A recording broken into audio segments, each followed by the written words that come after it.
এইবাৰ গো সৰবৰাহকাৰীৰ আজব কাণ্ড একেবাৰে নতুন কৌশল অৱলম্বন কৰি গো সৰবৰাহকাৰীৰ কলগছৰ পুৰত বান্ধি বাংলাদেশলৈ গৰু সৰবৰাহ একেবাৰে আজব দৃশ্য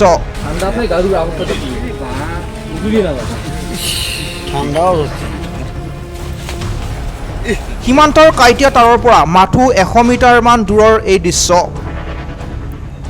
এই দৃশ্যাংশ গোলকগঞ্জৰ ভাৰত বাংলাদেশ সীমান্তৰ বিখৱাৰ আজি পুৱতি নিশা কানু বিশ্বাস নামৰ মাছমৰীয়া এজনে বিখোৱা নৈৰ সোঁতত কলগছৰ পুৰত অমানৱীয়ভাৱে বান্ধি থোৱা গৰু প্ৰত্যক্ষ কৰি গাঁওৰক্ষী বাহিনীক খবৰ দিয়ে গাঁওৰক্ষী বাহিনীয়ে আৰক্ষীক খবৰ দিয়াত আৰক্ষীয়ে ঘটনাস্থলীত উপস্থিত হৈ 5টাকৈ গৰু উদ্ধাৰ কৰিবলৈ সক্ষম হয়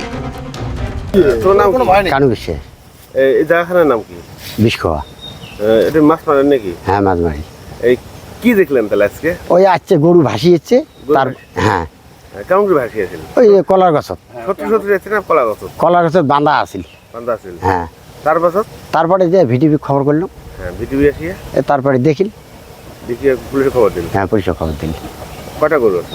5টা আগমনিৰ পৰা বিজু ৰয়ৰ ৰিপৰ্ট সংবাদ লহৰ।